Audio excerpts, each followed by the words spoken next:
Hey, g'day, Trey. Sam here from Trade to Prosper. Wednesday, the 3rd of May, 2023, to give you a crypto of render review.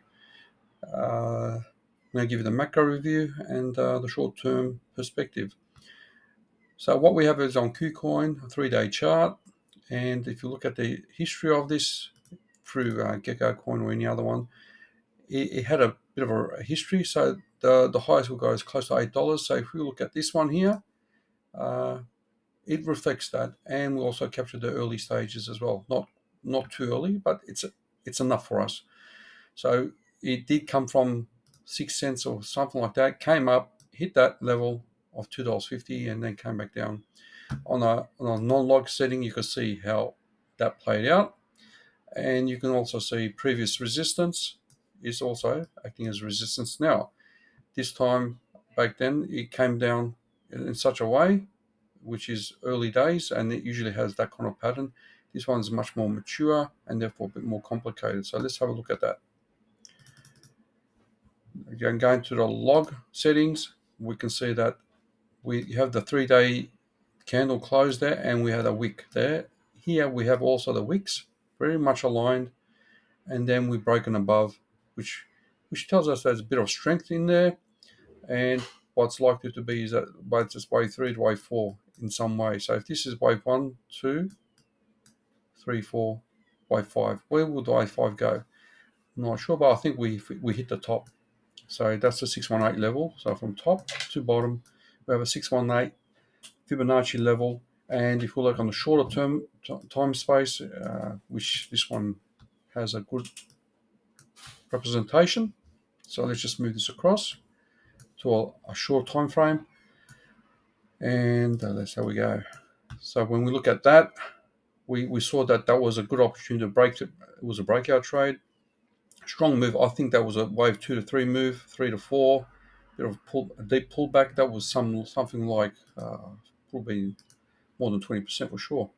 That's 60% pullback. So that just tells me that this is close to the top. If you recall Bitcoin, 60K and then 68K, that's the type of scenario I'm looking at. And this validates it that it's a 618 level. Yep. So we hit it, pull back, and in my opinion, we are going to pull back much more deeper. We're going to have two versions of a pullback. So if we look at this, we'll have our A, B, C type of thing, a moderate pullback. It really depends on the market. We've got our moving averages, as you can see. This might be the one. Can't recall what that is. That's the default one. So is it our 50? No, it's our 30, is it? Yeah, 30. So 20 to 30 moving average. If we put out, where is it? It's not here. Okay, here it is. 10 and 20 moving average as well. So if we lose this 10 and 20 moving average, at the moment, we're on the 10s there. Let's just go onto the daily for a second and let's see what that looks like. So we're onto a 20 moving average. So we might get a bit of a bounce here. Previous resistance. So we might get a bit of a support. It might be a bit of a cradle.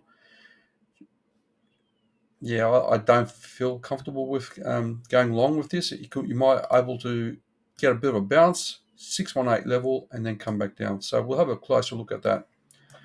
But yeah, I do believe that was a good entry for a short. If you look on a small time frame like this, you can see that's a topping off structure. Very different to these ones, but they're very common, this type of structure. You can say head and shoulders as well. And we've got a 618 level from the top to this level. We've got the 618. The other 618 level is from the top to this bottom level.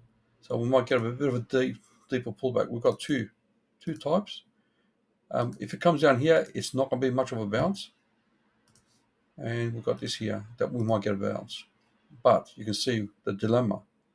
We've got previous resistance, macro resistance. So even if we do find a bounce, it's likely to be short-lived. And so unless you go above this, I wouldn't be bullish. And then if it goes above this, I'll be looking for this level, neckline, or even here for a pullback if it does. So what happens is price drops a fair bit. It tries to go back up to retest. It's a back test for the top, and usually it fails. And this one is pretty much clear that if it comes up to there, it's going to come back down. And I doubt that will hold, and then we get the breakdown. So that is going to be a confirmation, that trend line, for much more deeper pullback. If we get A, B, C and get support and then continue on, that's possible. But if we break this trend line, definitely more down. So I'll be looking to short if it comes up, and maybe a long as well. That's what I got for the short term, and the long term. We are looking bearish. So if we go for the long term scenario, hold on, let's do this.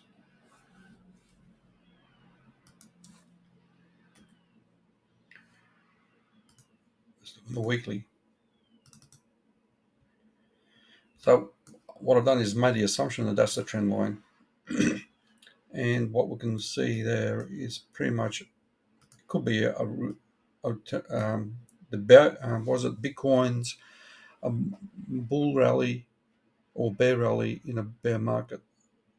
Yep. So if that's the case, then this is likely to come back down more, and then somewhere around here, even down there, could be the case if we break all those particular levels, and then we'll look for another retest, and then we have the bull market start. So it could be a real boring stage around here.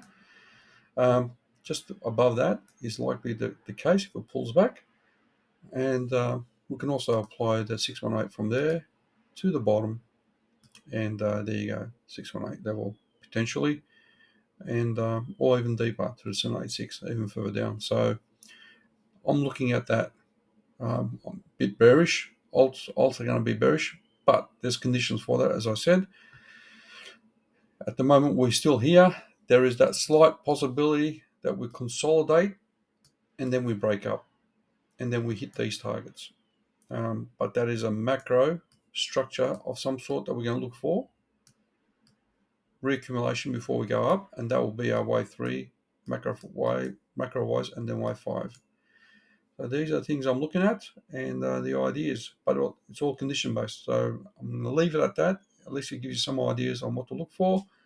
Hopefully it does. Give me a like and share. Come and subscribe to my YouTube channel. Talk to you soon. Cheers.